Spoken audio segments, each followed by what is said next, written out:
Welcome to Talking with Tech. I'm your host, Rachel Maddow, joined as always by Chris Bugay. Hi, Chris. Hey, Rachel. What's going on? Not much. What are we talking about this week? Well, I'm excited because it is at the time of this recording and at when this episode airs on the podcast, we'll have been into the school year for a little while now, and it is a perfect time to reflect on planning what might be some initiatives you'd like to start in your school district if you're listening and you work in a school district. One thing that we've seen a lot of traction on over the years has been environmental core boards, right? Often called playground boards. You know, someone will put out a board that goes up in the playground or in the kindergarten area or something like that. And I thought it might be worthwhile just to take a few minutes here, if someone is thinking that, to talk about some pros, some cons, some considerations, and maybe get excited about maybe this is your thing this year. Like, maybe this is it. Like, okay, by the end of this year, there's going to be this established in my school, and for anyone who might be thinking that way, I thought it could be good to brainstorm some strategies. What do you say? I love this. And I just want to say, I think that we all feel overwhelmed by all the things that we could do and all the things that we want to do and all the things that we have to do, and I feel like this is something that could be a really fun thing to do and super impactful. So I feel like having kind of a goal at the beginning of the school year, like I'm going to do this year, is really motivating and inspiring. So I'm excited to dive into the details. And there's lots of evidence to support the fact that it can be done. Meaning, we've seen people post their environmental core boards up on the Facebook groups like AAC for the SLP. Have you heard of that Facebook group? I think everyone probably listening to this podcast has heard of that. It has like 40,000 people in it now. I'm really joking because you know who the interview is today later coming up in the podcast. Ooh, I forgot. But yes, that was subtle, Chris. I like it. Yeah, a little foreshadowing there. But yeah, so people are posting and sharing that they have created these things. That said, sometimes in different social media platforms, I see people post and I think, oh man, if we had just talked it through with somebody, we could have maybe given you some things to consider that maybe you would have done differently. So for instance, I saw one posted someplace where it was secured to a brick wall out on the kindergarten area. And when I saw it secured to this brick wall, it had to be 2 to 3 feet off the ground. And I was like, can most kindergartners, can most people in wheelchairs reach the top of that board if they were going to use that board?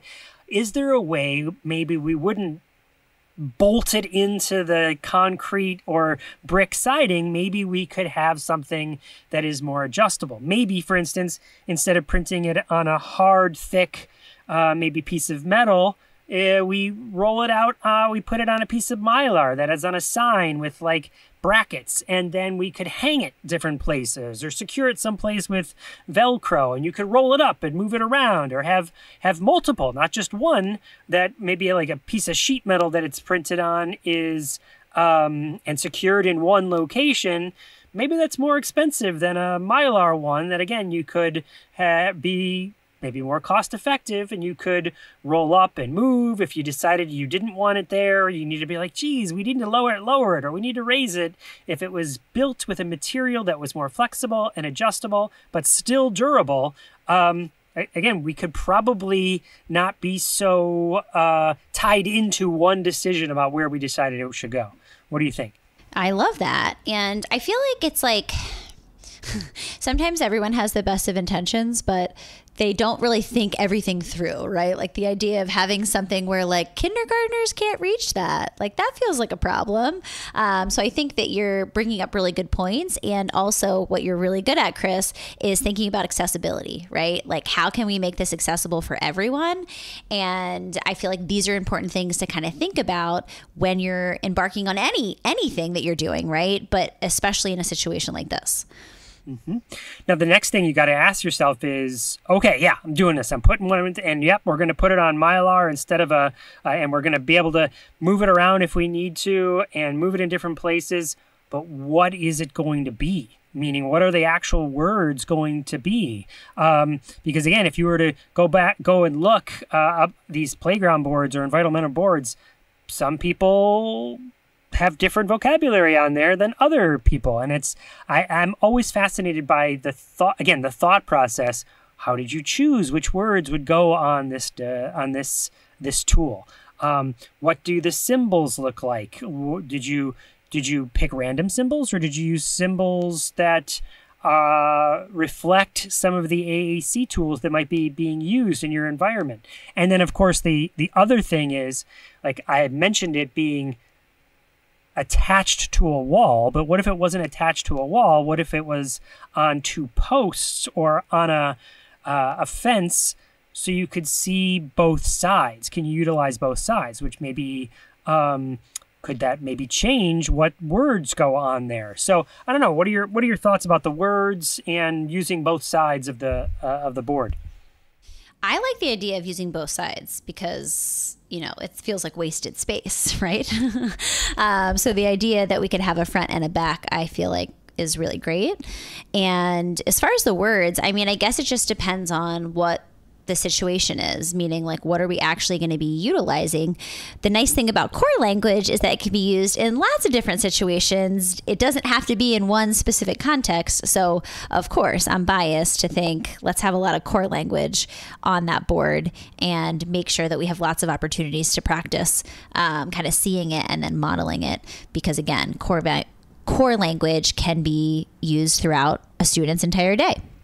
Mm-hmm. So maybe it's, again, maybe 80-20 is a good rule there. 80% of it is core language. Maybe even start with a larger version of the home screen of a common app, but then you can customize that, change it to add some maybe fringe vocabulary around the edges of some of the key vocabulary you might experience in that environment. So again, if you were out on the playground, maybe it would be okay to have around the outside of the core vocabulary that's at the center words like swing and slide and I don't know what are some other words on the playground. Why am I blanking? I don't know. I'm like, I'm thinking about nouns. Of course I'm thinking through core. I'm like, go, more, different. We could also think about some maybe like, I don't know, I'm thinking like, adjectives like and like specific, also like social language, because I feel like one of the nice things about a playground is that there's social opportunities there. And again, it's hard when you have to kind of go up to a board to then socially communicate. But I feel like, that was fun. That's jumping out to me as something that would be really fun social language, or like, let's play. Something like that for social opportunities, I feel like could be really good. Okay, so now you have your board and you've picked out the words and you've placed them on there and you've created it. This is the next thing that I think maybe a lot of people think they're done there. Like, well, we put it there, it's done. But really the next step is, and we know this because so many of the pictures are difficult to understand what those pictures are if you don't read, right? So if you cover up the text and you say, a quick little example is take a piece of tape, put it over all the words, and then say, all kindergarten teachers, come here. What's that picture right there? They're going to have all these different things because they won't know what that picture is, which means once the board is created and it's out there, or not even once, like you can do it in conjunction as it's being built, is what does the instruction look like about teaching what those words mean? And how do we use those pictures, right? What do the symbols mean? What do the words mean? And how do we use it? Needs to be the next part. And thoughts on that? What do you think? Yeah, I mean, I think that you have to be pretty strategic, and I'm also like thinking, like, I'm kind of thinking like 3 steps ahead. I'm like, and then how do we support this like in a really streamlined way so that like we have like a core word of the week or like something like that, and we teach people how to integrate it, right? Because we can have the best tool in the world, but if we don't teach people how to utilize that tool and integrate, modeling and things like that, then we're not going to be as successful. So I feel like there's so many different things to kind of think about. Well, and let's talk about that. Okay, so yes, we have to teach people how to use it. Who are we teaching? We got to teach the teachers how to use that. And who's going to teach the teachers? Well, the speech therapist. But are we saying the speech therapist is now going to do a lesson in every fifth grade classroom, every fourth grade classroom, every third grade class? That seems like a lot of time to teach and do that every year, because there'll be new students that'll be coming in. And so you have to keep that training going. Already it sounds overwhelming. Can't do it. But maybe there's a better strategy. And that is, what if we taught a group of students how to do this? What if they were the communication ambassadors, the communication committee that came down, work with the speech therapist, or other teachers? It doesn't have to be the speech therapist. It could be whoever's invested in doing this, right? But then say, okay, communication committee, we're going to put together a little training that is a professional learning experience for other students and for teachers, and you're going to go and spend a few minutes during a certain block of time to talk about these boards and how they're used and show the pictures and develop what that professional learning experience is like, or just that educational experience is like for teachers and for students, but led by other learners, led by other students. What do you think? Of course. I mean, why are we putting all of the work on our shoulders as adults and educators, right? We know that kids learn way better from other kids than they do from adults. So this feels like a win-win situation that also builds capacity with peers and creates a culture around AAC. So I feel like it's just like wins across the board. Yeah, I feel like that communication committee could then also, besides just doing these educational experience for other students and for the teachers, they could also maybe be in charge of cleaning the board and creating mini versions of the board that get placed around other environments. Like, geez, where else do we need a board? How about in the cafeteria? How about in the hallway? How about over the near the library? How about we get one at the top of the slide that's a smaller version? Because it would take some effort to remember what you want to say, get down the slide, run over to the board, say the thing, and then go back up to the top of the slide, right? What if there's a tunnel someplace and you're in the middle of the tunnel? Could there be one in there? Again, this communication committee of students, a student-led communication committee, could be the ones that are creating these, laminating these, deciding where they go, repairing them when there's breakdown, and become part of the creation of the culture around learning language using these AAC tools. I love it. I love it. I love it. I feel like, giving kids an authentic purpose is really important, and we don't do that enough in the teaching that we do. And so I feel like teaching and then kind of letting students problem solve and do all of those skills that we're really trying to teach students, right, is just so important. And again, like, can be exciting for kids to kind of take the lead and be like, I'm a part of something. I'm a part of something that's really important, and I think it's great. Okay, well, with that, then, would the next extension be, many schools already have maker spaces. And what I mean by that is a place where people might come and design and create something, or classrooms themselves might have maker spaces, or just even if you don't have a space, you might have a maker mentality. And that could then lead into creating things for AAC for a specific individual user, like a key guard that might go on an iPad or some other tool, designing one, 3D printing one, creating one on your own. What do you think? I think that sounds perfect. And I think it leads perfectly into our interview today, Chris.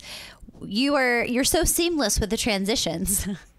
Yes. So who you're about to hear in the interview is Christine Bodden, who has been working with Ken Hackbarth and her son, Michael, who's been on, Michael might be the one who's on the podcast the most over the years. He's definitely been someone we've interviewed on the past with his work with switches, but now he's in college and he's working on additional, well, I'll let him talk about it in the interview. I won't spoil it now. But I had the great pleasure of interviewing the three of them and talking about their initiatives around volkswitch.org and how they're using their resources and their talents to create 3D printed key guards and beyond. So without further ado, let's listen to Chris's interview with Ken, Christine, and Michael.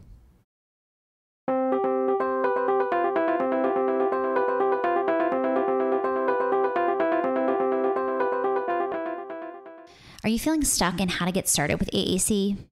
How do you figure out which AAC system to choose? My course AAC Ally will be open from October 19th to October 29th, 2022, and I would love for you to join me. This is a 3-hour self-paced course that goes through how to get started with AAC assessment and how to get the whole team on board. You'll see videos of me doing actual evaluations and parent coaching, along with tons of AAC resources I use every day in my practice. To learn more, go to bit.ly/AAC Ally.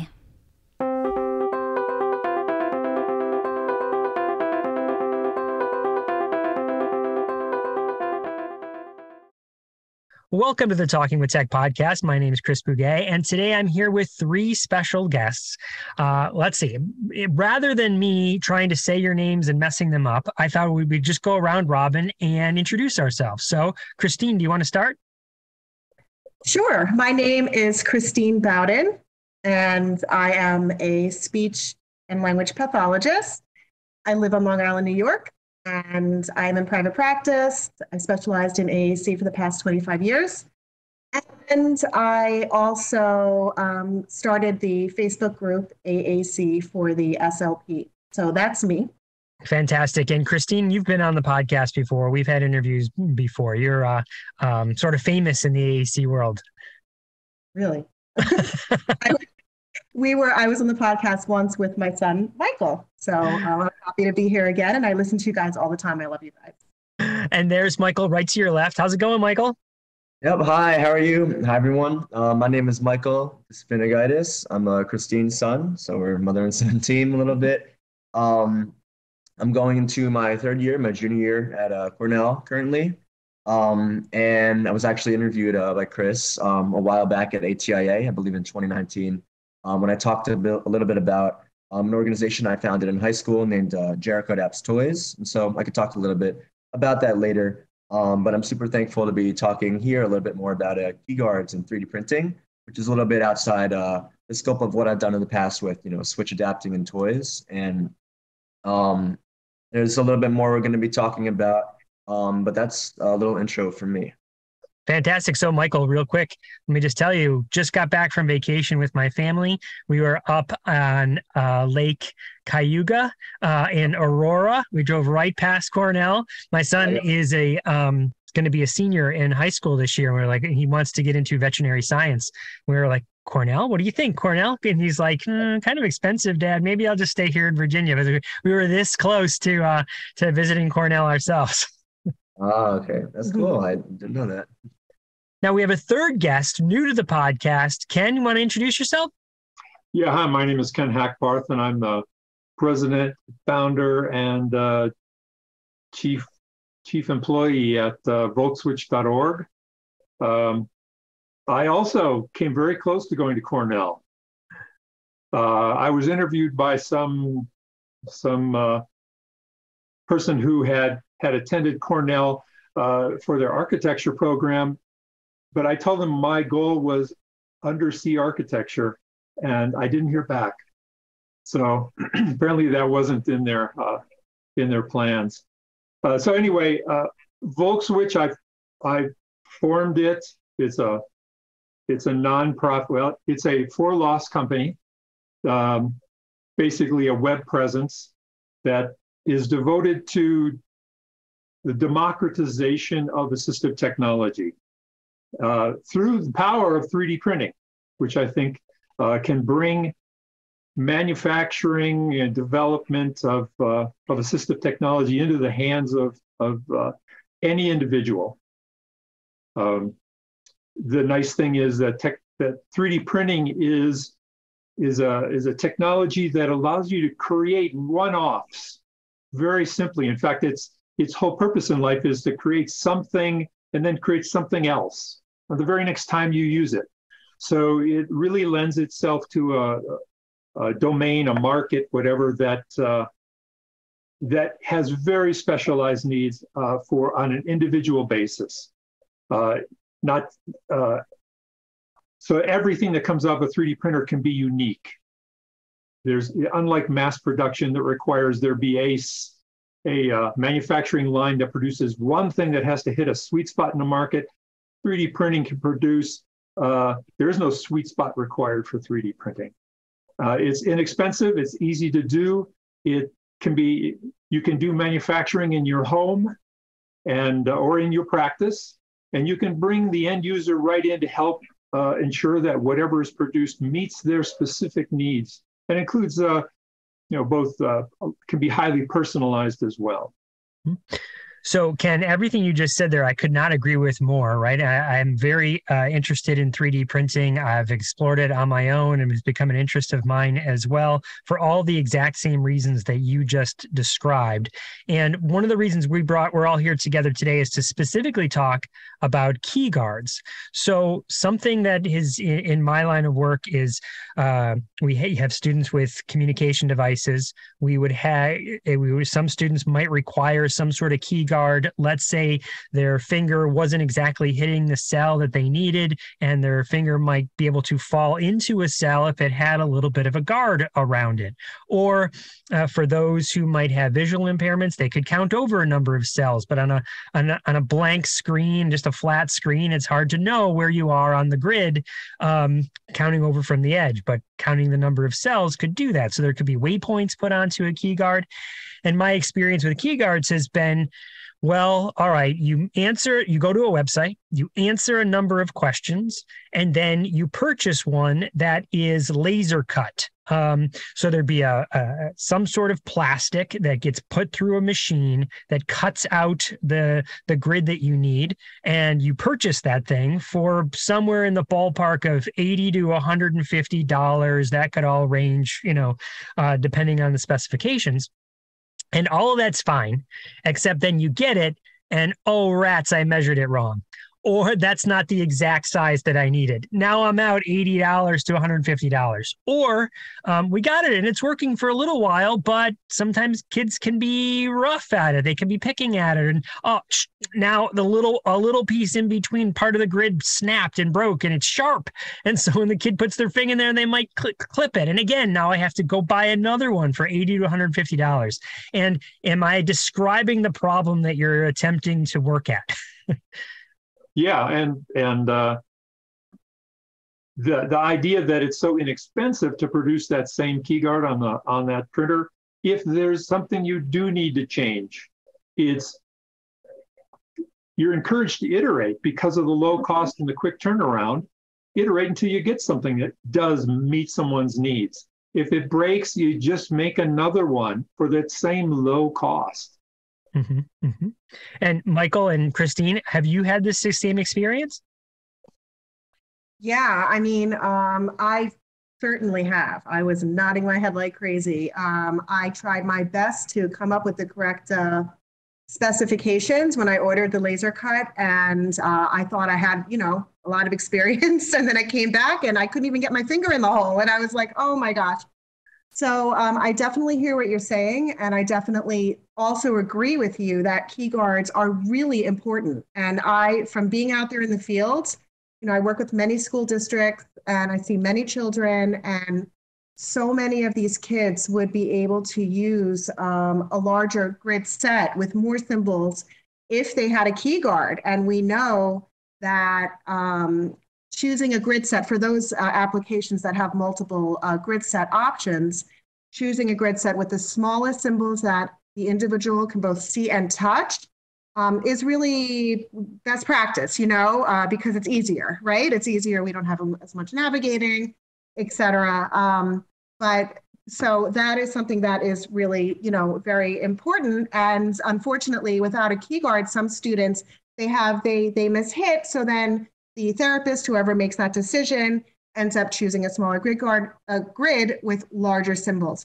So having a key guard can make such a significant difference in the type of grid that is chosen.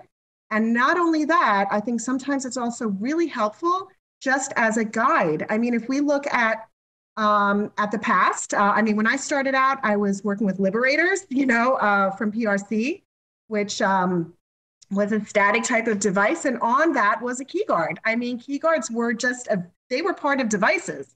And suddenly with the iPad, they no longer are part of devices. But I really find that that more people really should be considering them. And I'm really grateful to Ken, who has who has made this, who has volunteered so much of his time to make this possible to 3D print key guards. But at the same time, and I'm sure we'll get into this of how we kind of connected, one of the problems that I had was that I couldn't figure it out, how to make my own on a 3D printer. I mean, that's a little overwhelming to me. So that's kind of how we ended up connecting. So I'm not sure if you want to talk about that, Well, let's talk about it from this angle, Christine. So the term easy, 3D printing easy, is really relative, because the more, like, just like anything, if you're a tennis player, you're like, well, tennis is easy, right? Well, actually, you put a lot of time into figuring out how to do it. I would say it's easier than 3D than laser cutting, right? In that the fact that the analogy to printing on paper holds true, right? There's a file, and you create a file and you send the file to a printer, and then you print it. And I had the same thing, Ken. So let me just talk through my experience of like, all right, here's what I'm going to do. I'm going to print these 3D key guards, and I'm going to put them on our iPads. And then I'm going to have, whenever someone needs one, we're going to print one.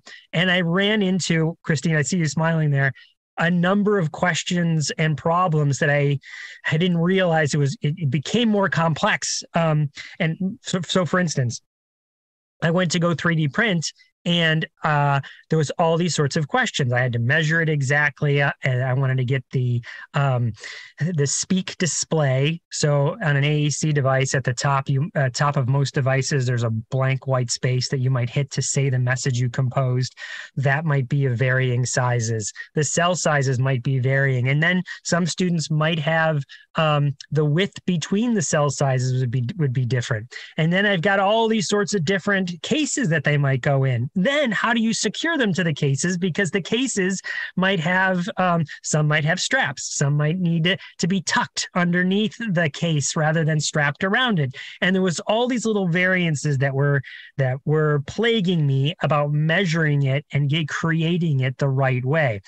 That, and let me just add one more to that, is, okay, I think I've got something, a prototype. I just want it, like you said, Ken, iterations, right? You don't have to get it right the first time. It's cheap enough that you can make mistakes and just kind of figure it out. Well, one mistake that I found is that the 3D printers that we had in some of the schools didn't have a bed size large enough for the iPad. So it'd be like, oh, I thought I could print this on this thing, but I didn't. So I need something bigger, or I'm going to have to figure out a way to make it in 2 sections and put it together in some way. And all of it started to escalate on top of a job I already have.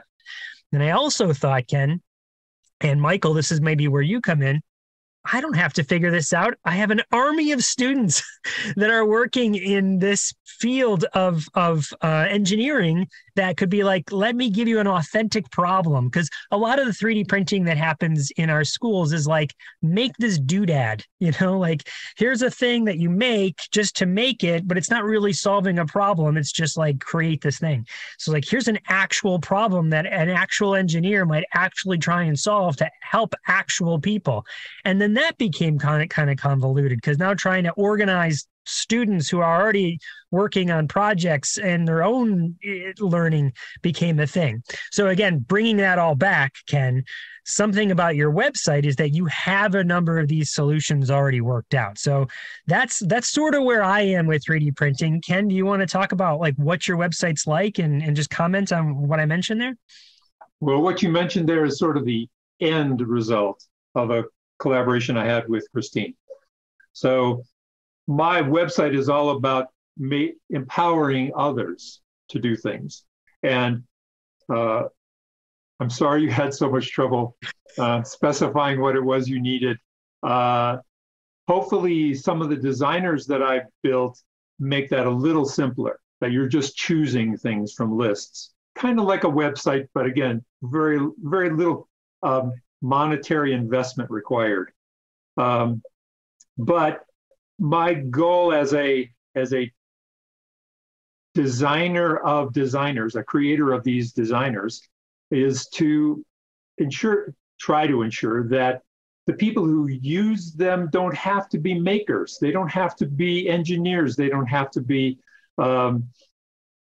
coders, software engineers, or people who have a long history in 3D printing, because that's not a complete requirement. even though this is 3D printed stuff. So I try to target my creations toward therapists, caregivers, individuals with disabilities, not makers. But I also say, you don't have to know anything about 3D printing, because there are other places you can get things 3D printed. You can get them at your local library. You can get them if you're within a school system. There are STEM classes that, yeah, they'd love to be able to do something real rather than produce another, I don't know, Yoda head, something. I'm not sure what they do on those when they're not creating something real, another keychain. Something that actually has value and will be used by someone. But then I could say that I met Christine through her moderation of AAC for the SLP group on Facebook. I just wanted to get out there on that group a notification that I was making a presentation around key guards and how to make them. And Christine said, you really should have some things that are ready to print, so people don't have to use your designer at all. And I said, okay, but I'm not going to do that by myself. I need you to do some things for me. First of all, get me all the software that you think is really important. I don't want to be buying licenses to all those things. Tell me what cases I should be looking at.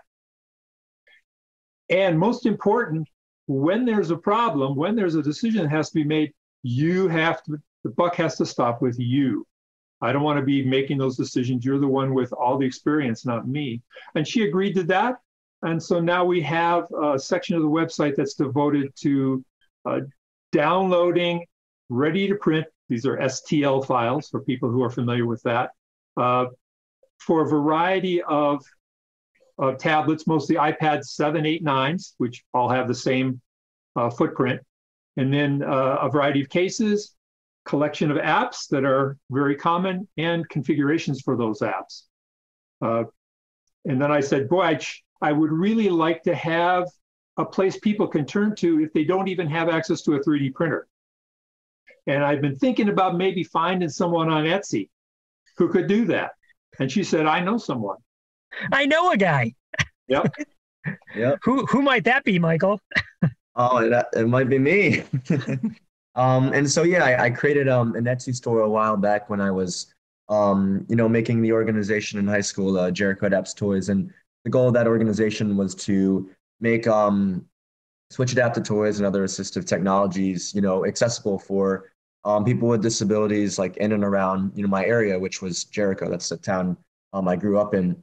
And so, that was like a great experience in and of itself. But I also wanted to make like an Etsy store to kind of sell, some toys, and then eventually some key guards, which we're talking about now, to people that were interested, because since I've started, I've gotten orders from all over the world, and people that, were interested and wanted to, gain access to this at, a more like affordable cost than what might be found commercially. And so I think this collaboration was really important between my mom, Christine, and Ken, because, they kind of brought together, a really important idea, which is, key guards and making them accessible, because like you said, key guards could be so expensive. And so 3D printing at all this, puts it all together. And like Ken said, you don't need to have your own 3D printer. You can go to a local library. A lot of them have 3D printers now, or a college or a high school. A lot of them have 3D printers, and you can just bring your files in from Ken's website and, directly print them.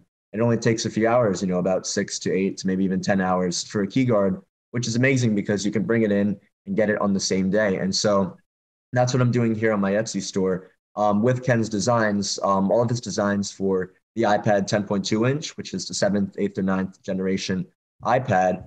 And for all the really popular apps like Proloquo to Go, TouchChat, and so many more that, my mom and Ken can talk more about in a little bit. I also offer these now on my Etsy store for people that are interested to purchase. And this includes the key guard themselves, and then also the actual case to come with it. And so it's also like a bundle listing. So for people that have, the apps and have the iPad but don't have the case, they can, buy the case and the key guard in one.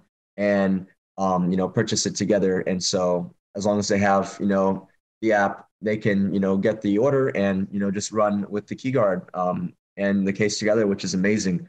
And so the store, as I mentioned, was named Adapted Creations. It's all one word. So ADAPTED CREATIONS on Etsy. And so, if there are any viewers that are interested, we do sell these key guards. And also it's been, great working with Ken, because we hope in the future to maybe even design some key guards and have some custom orders. But right now we're starting with the 10.2, and it's been an amazing experience so far. Let me just try and summarize everything here, because the key word that I'm hearing from all of these conversations is options. Meaning, if I know I want a key guard, I could go over to volkswitch.org, look through the list of what is presented there, and essentially it's a list, right? I mean, you kind of scroll through and be like, all right, what iPad do I have and what case do I have? Let me find a match. Oh my gosh, that matches exactly what I need. You can download the file for free, and if you have access to a 3D printer that is of the right size that will print it, just boom, you print it just like you might print a PDF on a paper based. Does that sound fair and accurate? Yes, it does. But then the next option would be, I have something like that, but I don't have that exact same case, but I do have that app. I want to download something that's close, and then I can take that STL file and put it into a software that allows me to change it, maybe make it a little larger, a little smaller, customize it for my needs. Is that also fair? No, that's not fair. Okay, tell me more. Unfortunately, STL files really don't lend themselves to modification. They're really like a static printed piece of paper. You're stuck with that. You can use some whiteout on it, maybe. They're all really tiny little things that you could change about an STL. So you would really want to go back to using the designer, and the designer, again, is just choosing options. So you would choose a different set of options, or you would say, oh, you know what, my case has an opening that's a little bit wider than this one, and I don't want the key guard sliding around. So let me just say it's this wide instead of the original width. Change that, then create an STL file and print that. Gotcha. All right. So Ken, let me just clarify that for a second. When you say the designer, I feel like there's two options there. There's a person who helps you design it, or there's software that helps you design it. And are you meaning the person? Yeah, as an introvert, I don't talk about people. So only the software designer. So it's a software-based designer written in OpenSCAD. Okay. So is there a tool that you use? What's the name of that tool? The tool is called KeyGuard. Of all very creative names. This is the kind of thing when you're creating things, you make decisions early on in the process that you have to then live with forever. So this thing was simply called KeyGuard. It's a file, keyguard.scad. And then I said, well, I'm going to have future versions of this. So now it's just KeyGuard and some version number .scad. So that's the name of the designer. I have several designers on my website for different purposes. The value of a designer is it allows lots of customization that you simply can't get by taking an STL file and somehow modifying it with some other software like using Tinkercad. Well, this is okay. So I'm still missing something here, because I'm familiar with Tinkercad, and maybe that's probably, I'm going to make a sweeping statement here. That might be what's used in most schools, right? It's free software that you could, especially elementary, middle, like an introductory to designing 3D objects might be Tinkercad. So I could go into Tinkercad and create a file to make a little ball, Yoda head, the keychain, all the other stuff we mentioned. So that's the software. What's the software? That's the software title is Tinkercad. What's the software title you're using to design KeyGuard? So I'm leveraging a piece of open source free software called OpenSCAD. It's a computer-aided design program. The magic about OpenSCAD is that you're not interacting with a visual representation of the thing you're modeling like you would in Tinkercad. You're writing code. software code that then tells OpenSCAD to create this shape. And so I have a fair amount of code that creates various shapes depending on what options you choose from a set of pull downs, sliders, and some text boxes you can type into. Gotcha. Okay. That totally resonates with me now. And it also makes me understand where my limitations would be and why I couldn't just throw something into Tinkercad and try and like stretch it a little bit, you know what I mean? And move it around. Instead, what I'm hearing is maybe meeting with the person who would be helping with the key guard. They might ask me a bunch of questions and I'd say it needs to be this long. It needs to have the grid size or these sizes. It needs to have this thickness. And then that designer would then write the code. Right. And there's the user of the key guard designer, but I don't want people to think that you have to go work with someone.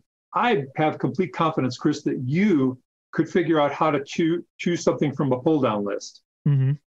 And as soon as you choose that option, my KeyGuard designer program recreates or creates that design in front of you. And you say, yeah, that looks right. Let me go ahead and create an STL file for that. Oh my gosh. Okay. So the analogy here would be if I was going to a company that was going to do the laser cut, I answer a series of questions through dropdowns that eventually lead me to, yep, that all looks right. Submit, pay my $75 to $150, and then I get something in the mail. And that seems analogous to what you're saying is there's a series of questions with pull-down answers. I answer those appropriately, and then I hit done, and I see a visual representation, and it creates an STL file that I could then print for free. Close enough, yep. Okay, cool. And that's all on volkswitch.org. You would download my designer and run it on your PC right now. Gotcha. It's like an executable file. So I download it, install it on my computer, and then go use it. Kind of. It's two parts. You download OpenSCAD. You download it's like what I tried to describe it. Imagine you had Excel. You purchase Excel. In this case, you're getting a free copy of OpenSCAD. But you get a copy of Excel. Then someone gave you an Excel spreadsheet that is purposely designed to help you plan your retirement. You load that into Excel, you put some things in some boxes, it tells you whether you're on track or not. So OpenSCAD is like Excel, and my designer is like that pre-laid out spreadsheet for you to use. Mm-hmm. Mm-hmm. Okay, that totally makes sense to me. And then getting back to the options, still, all right, I am downloading and I'm trying to create it, but you know what? I don't want to spend the time, or I don't have the time, or like you said, Ken, I don't have a 3D printer. Yes, it'd be great if I could go to my school or go to my library, but maybe I'm in a place that's just not an option. I go to Michael. I go to the Etsy store and be like, well, I can still get it. There's another option for me where I can just pay for it. Yes. Yeah, and I think the whole goal here was just to make key guards, more accessible. If you can't, like you were saying, print the key guard on your own, or find another way to get it. I wanted to make it an option here too for parents, families, schools to get key guards, because we know they're so important, and we know that the 3D printed ones are very similar to the laser cut, and they do have that same durability, that same function. They're lightweight, and they really do amazing things. And I think my mom Christine can talk a little bit about this too, as she's using some of the key guards that we print here in her practice and with some of her students. So I don't know if you want to talk about. Christine, tell us some experiences you've had with the key guards. They've been really fantastic. I mean, Ken, you're just amazing, Ken. I mean, seriously. I recommended specific cases because I'm very particular about my iPad case, for kids that use AAC. I want to have a specific stand that the child can independently manipulate without needing someone else. I want a stand that's durable, that's not going to break off. And when it comes to key guards, it's really important to be able to get that key guard out of the case. I can't tell you how often, and I made the mistake when I first ordered my first few key guards. I got the slide-in tabs that slide underneath the case, and the case was a hard plastic, which meant that I needed to dismantle the entire case in order to get the key guard out, which is really not functional. I mean, you need to clean the screen. And also for programming, a lot of times, once you pull up your menu, it doesn't line up with the key guard anymore. So to me, I really liked this type of design that would be like a slide underneath design, but I wanted to be able to get the key guard out. So there's a specific case that I really like that I recommended to Ken, which is rubber around it. And I have gotten key guards from the commercially available, options for that, and it's worked, but it didn't really fit really perfectly. And now Ken, he got the same cases, and the key guard fits like a glove. I mean, it fits so well. It fits better, than the other one. So it's really been wonderful, to have this as an option. And I just want to add that when Ken was talking about the whole design thing, I mean, I don't know, Chris, I know you're into this stuff, but for me, it's like a totally foreign language. And I'm sure for a lot of your listeners, it's like, what? Like, you just lost me, So that's why I really wanted, specific grids, specific configurations, just print and go. However, those key guards need to be used with the specific cases. They're designed for, but the cases are very inexpensive. They're $17 on Amazon, So sometimes people say, oh, I can't do that because I already have, a specific case. Well, just get rid of it and buy buy one of these cases. I mean, it's $17, and then it's going to fit like a glove and it's going to be perfect. So far it's been absolutely wonderful. And not only did Ken make the key guard, but one of the cases, Ken was all about, let's pick cases that people have, which was, a really smart idea to me. I was like, well, I want this case because I know that it's the best, that I've seen. So one of the cases that Ken chose was or that he really wanted, was the case that has the handle built in. It's like a foam. I'm showing you right now, but it's like the foam case with the handle on the top.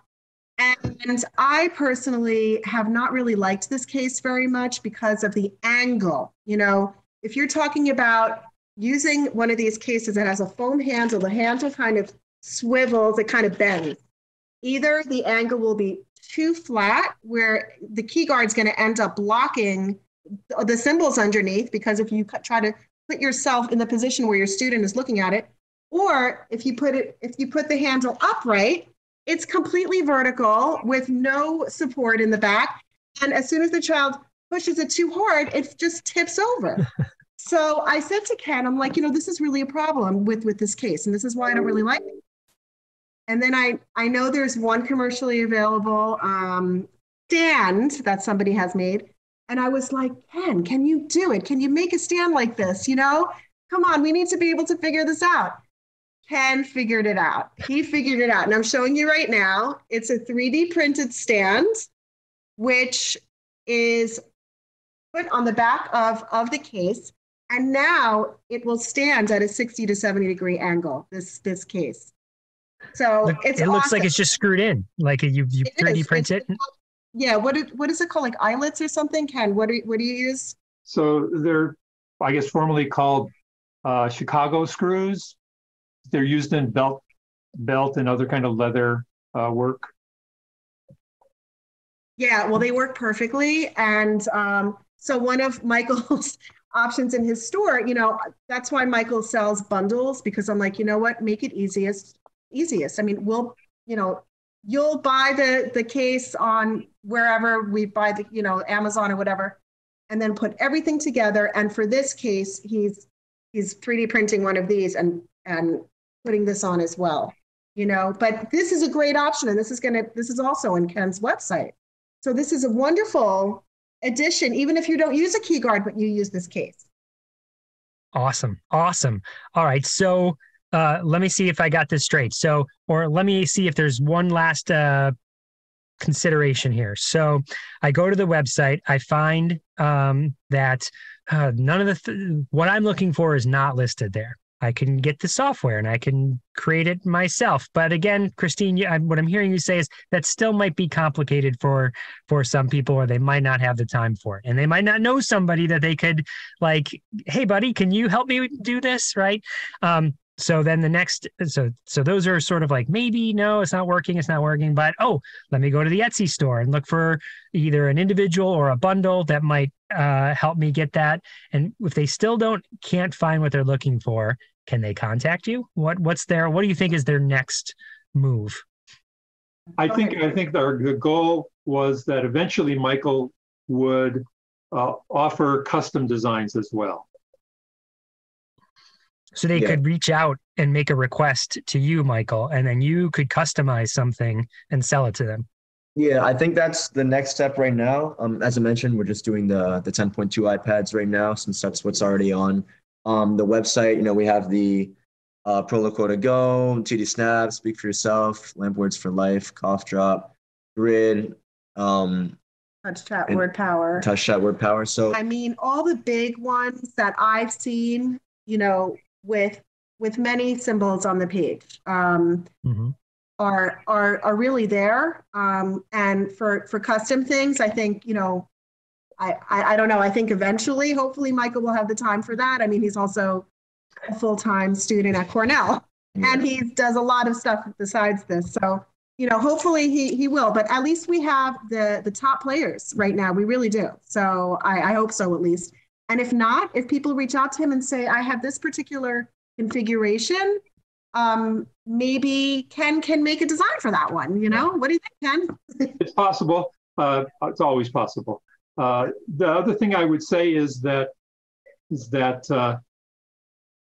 I don't want to put Michael on the spot. So yes, there are other people that you can turn to. I mean, again, you can turn to your AT provider within your school district. I say that it can be done. I know you can do it, Chris, because I'm already working with a number of therapists, speech language pathologists typically, who are calling me because they want additional functionality in the designer. So it is doable. But the other thing I think is possible is I would love to see more parent groups associated with programs, and even say, hey, in the parent group, is there a parent who would be willing to learn this software, produce the designs? Because I give a whole presentation on 3D printed key guards as your gateway to 3D printed assistive technology, because there's such a huge cost savings in 3D printed key guards over commercial key guards. That difference there, you can pay for multiple 3D printers with just a few key guard creations rather than purchases.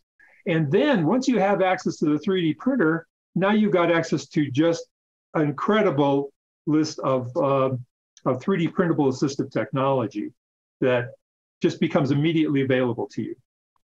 Ken, I absolutely love what you're saying there, is that there's a community of people out there that are eager to help, but don't know how to help. And the whole maker movement was born out of people kind of getting together in their garages and making stuff, and with the stuff they had on hand, just to solve problems or make it, and so this is just an extension of that. And I love what you said there. There's parents that might not be able to help in certain ways, like volunteering in the classroom, but at night I could maybe work on this 3D printing project. That makes a lot of sense to me. And then an extension on that is, you mentioned it too, there are all of these STEM clubs, classes, students that are looking for stuff to make. And again, I'll just reiterate it, rather than making the Yoda head or the keychain. I just love you mentioned the keychain, because it's what everybody does. Let's work on this instead, right? Here's an authentic problem with an authentic client who could really help. And could really save a lot of money and time, rather than printing some sort of doodad. Right, and I want to extend that thought even further. Facebook groups. There are a ton of Facebook groups associated with 3D printing in general, 3D printing for every type of 3D printer in every country. There are so many of these groups, and yeah, you'll see pictures of them, and they'll have just so much kitsch on the shelves behind them. And if you were to post into one of those groups, especially as a therapist, if you were to post into there, say, I need some help getting this printed. Is there anyone out there who print it? You're just going to get overwhelmed with people who love their printer, but they're tired of making more and more Millennium Falcons, that kind of thing. Right. So, all right, let me just see. The website is volkswitch.org, right? 2 S's. 2 S's. We'll make sure we have it in the show notes for everybody. And Michael, what's your website again? Well, it's on Etsy. So if you just search up Etsy.com, the website, you can just search the shop name, which is Adapted Creations, and it's one word. Awesome. And then are there any sort of final thoughts we have for everybody? I just wanted to also reiterate, Ken was so important for making all this happen. And I just wanted to, thank him so much, here, and for everyone to hear that this is such a monumental, add-on to assistive technology and making. And I think, there's going to be a lot more discussion related to this, but to also, have key guards, which are so important for day-to-day use for, people with disabilities and, using independent communication, having everything on the website, Ken's website, and also having these designers on the open SCAD, which you talked about. I've looked at those a little bit more. I'm trying to, learn them a little bit more, especially going up to school again. I want to, hopefully lend out some toys, and, I created an organization up at school. And, I want to do this up at school too. And I think, a lot of people are really interested in this. And so to have, a program on there and to have these drop down menus and see, a key guard, to the side of it being, built as you put in new dimensions, and having it, easy to do instead of just, blindly going into 3D printing and trying to making it all on your own. I just wanted to thank Ken, so much for doing all this and for volunteering all his time and making this a thing. It really is amazing. And, we just can't thank him enough for it. Christine, any final thoughts? No, I think that's it. I just think it's, it's really exciting to just have all of these different options now that are just ready to print.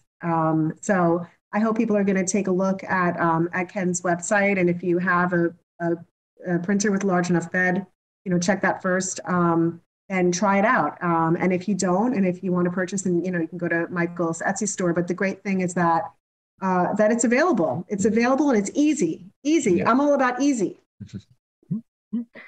Ken, any final thoughts? Yeah, I can't close here without thanking Christine as well, because it never would have occurred to me to do this. And if it had occurred to me, I would have immediately thrown it out, because I would have figured it was impossible for me to do, because I didn't have anyone who had the background and was willing to make the decisions. Awesome. It takes a team. Right? So fantastic. This is a fantastic team. Thank you for volunteering your time to come on the podcast to talk about it. And I am eager to go play, because I am in my neck of the woods. We do have sort of a standard case that we use that is not on the website. So something I really learned about today is being, I could use this software and maybe try and it has been a roadblock for me. So I am eager now. It's really opened the door for me, and that's going to just help so many kids from there. So thank you so much for creating it and for your efforts in making this something that's low cost for people. It's really appreciative. Thank you. Hey, Chris, feel free to contact me, because you have a megaphone of a kind, and I want to get the word out. So I want to support you as much as possible in becoming adept at using designers like this. Fantastic. Thank you so much, Ken. I appreciate it. But thanks, everybody. Thank you for having us. Thanks, Chris.